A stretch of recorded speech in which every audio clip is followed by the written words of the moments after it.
Clarice Bean Spells Trouble by Lauren Child. Things you can't explain. Like why isn't Y-O-U spelled you? You might want to know why I did what I did, but if you were me, you would understand that sometimes I just don't know why I do things, so it's hard to explain. I just get this urge to do something and I do it, and before I know it, I am in very big trouble. My mom is always telling me I must think before I open my mouth, and then perhaps life would be a lot easier. She's probably right, but try telling your brain that. It doesn't think as fast as me. Another thing that is difficult to explain is why Y-O-U isn't spelled you, and why W-H-Y isn't spelled Y. Spelling, who knows where it all came from and why it has to be so difficult? Whoever thought it up must be a very strange person. You see, it all started with this spelling bee that my teacher, Mrs. Wilburton, organized. It's to see who was the best out of all the spellers.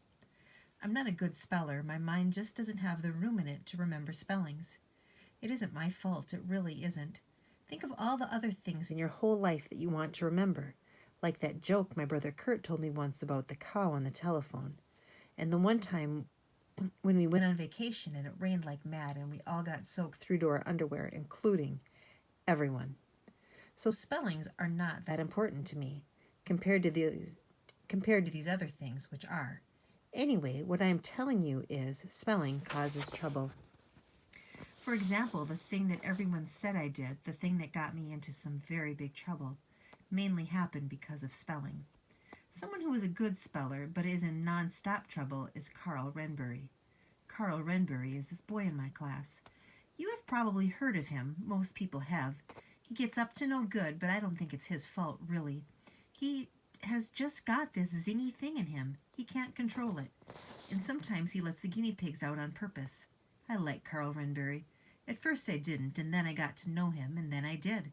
But he is the naughtiest person in the school, and the problem with knowing the naughtiest person is that then people think you are just as bad. Why even try to be good? This is something I've been finding out for myself at home. My younger brother Manal has the knack of learning from my mistakes and avoiding trouble. This mainly works by getting me into trouble. I feel like I'm turning into Carl Renbury.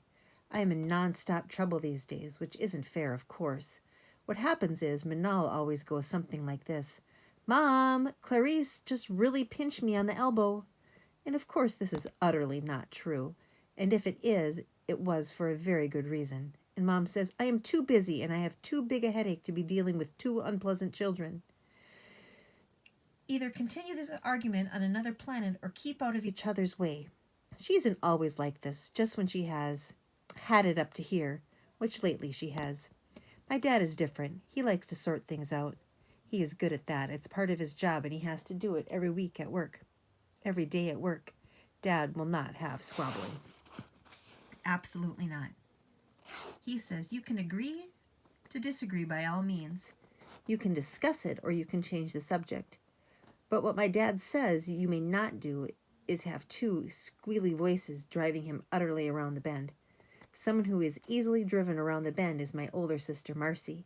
She spends most of her time being crabby, and when she isn't being crabby, she's in the bathroom talking on the phone. My brother Kurt is the oldest out of all of us, and he is mainly in his room, not talking to anybody. So now if you still don't understand why it's hard for someone like me to avoid trouble, you should try having Mrs. Wilburton as your teacher.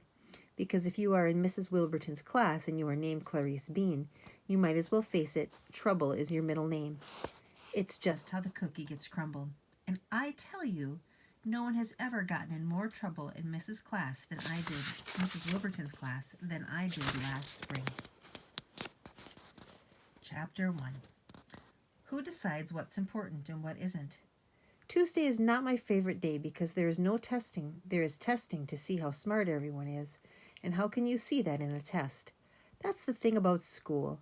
They might only test you for one thing, i.e. math or spelling-y type things, or punctuation-y thingamybobs, and they will not see that maybe you will know absolutely every episode of the Ruby Redford series by heart, and that you can tell them how Ruby managed to jump out of a moving helicopter without twisting an ankle, which is a hard thing to do. And maybe you will know how to cleverly mend your hem with a stapler, or stand on your actual head, while drawing a dog in ballpoint pen, or teach your dog how to draw with a ballpoint pen while he stands on your head. But they do not test you for these things, because the people who come up with the testing do not think it is important. But would you rather know someone who knows how to jump out of a moving helicopter without getting a twisted ankle, or someone who can spell grapefruit? I would like to know someone who knows how to get green marker out of a white carpet. Until I do, Betty says put a chair on it. I just hope my mom doesn't move the chairs before I discover the answer. Anyway, testing is my worst, whereas someone like Grace Grappolo, for an actual example, is good in a test situation, because ask her what 3.3 divided by 24 is, and she will get a big check mark, and I will get a headache. And down here, so follow the asterisk. Down here it says 3.3 divided by 2.4 is 1.375. So if there's an asterisk, you always just check down here, like a footnote, it's called. And she will get a big check mark, and I will get a headache. Anyway, there we are doing this testing thing, and the room is all quiet, and I can just hear the clock ticking really, really slowly. But strangely, every minute I look up, it is 10 minutes later, and time is running out.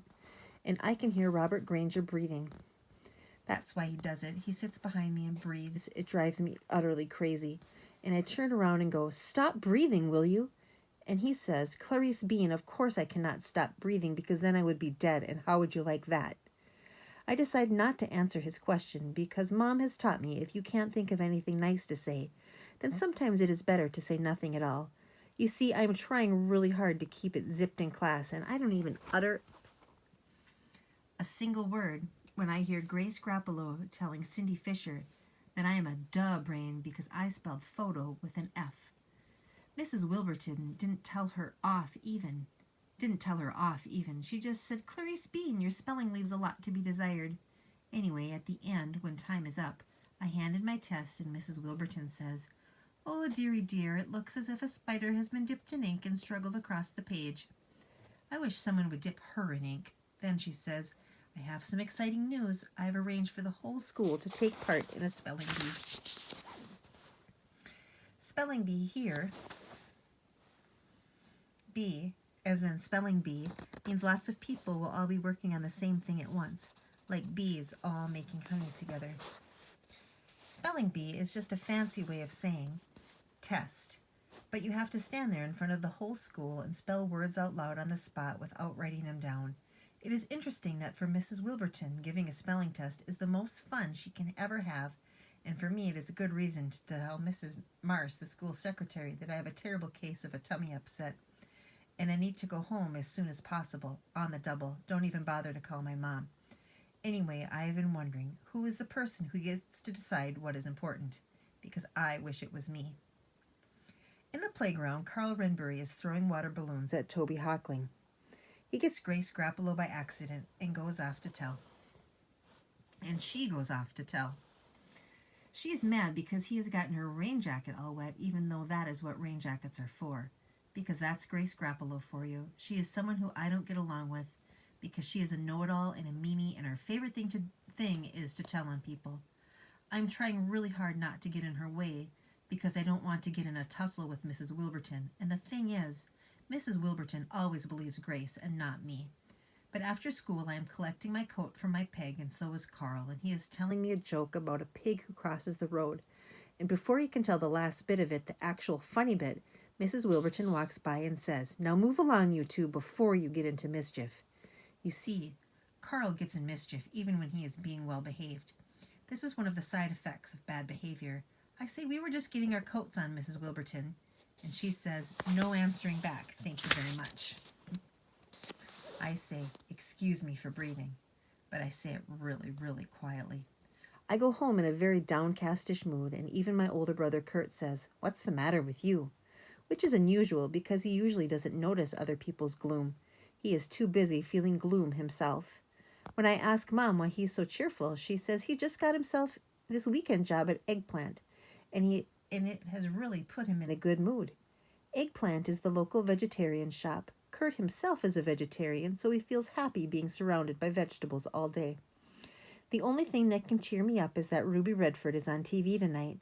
I am utterly crazy about the Ruby Redford books, as you may know, but unfortunately, I am still waiting for Patricia F. Maple and Stacy to write a new one, since I've read all the others at least maybe 3 times. What's lucky is, and maybe you do not know this, but they are now televised for the TV, and they are on twice a week. There are loads of episodes. Loads. But it is not a new thing, the TV series. Mom says it was on in her day and they were made years ago, which is why the fashion looks a bit out of fashion. They are re-showing it because Patricia F. Maple and Stacy has started writing books again, and I'm sure they will be as popular as ever. I didn't know all this information, but Betty looked it up on the Ruby Redford website and told me the new books will be quite different from the old ones, and I should think, more moderner. Betty said, "Did you know she started writing the Ruby Redford books way back years and years ago in 1972, which was before most people were born? The most exciting thing is they are going to make Ruby Redford into a movie made by Hollywood.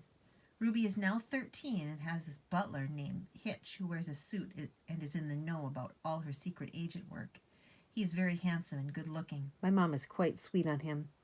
Ruby has a best friend named Clancy Grew, who is a boy and who is very clever and also funny. They ride around together on bikes. Me and Betty know all the Ruby phrases. She says things like, 'Give me a break, bozo,' and 'Do you actually have a brain?' You would be amazed if you know about Ruby Redford. Because the Hollywood people will have to do all these gadgets and stuff. I'm not sure how they will make them. How do you make a walkie-talkie watch and roller skates that know which direction to go in if you say, 'Follow that car'? And a purple helicopter that is bigger on the inside than on the outside. The Ruby in the movie will be different from the one on TV because the TV Ruby is now almost at least 40 years old, if not more. She is named Jody O'Neill, and she is utterly brilliant, even though she has blonde hair when she is meant to have brown. I bet Jody O'Neill never had to worry about being good in a spelling bee. I am lying in bed thinking about all this, and I'm staring at my poster Dad got me. It is of a rhinoceros, and it says rhinoceros on it. I stare at this poster every night, and it occurs to me now what a strange word the rhinoceros is, and how odd it is that it has an H in it when you wouldn't expect it to. You can't hear it in the word or anything.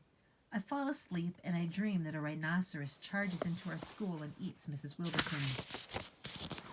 And he takes over the teaching, and he turns out to be really good at math. Strange what you think of when you aren't thinking about anything. Rhinoceros. Chapter 2. Where does natural talent come from, and why do some people get more of it than others? I wake up still thinking about Ruby Redford becoming a movie and how exciting it will be, and how I wish that I could be a child star because then I would miss the spelling bee. I am really daydreaming about it, and how when we have our school play, which is soon, I might get spotted by one of those people who spot children for being talents. Since you see, what happens is every year my school puts on a play, which is a very important occasion, and simply everyone comes. This year it is my class who will be putting it on, so it is really a good chance to be spotted. I think I'm a good actor, and I like acting, and I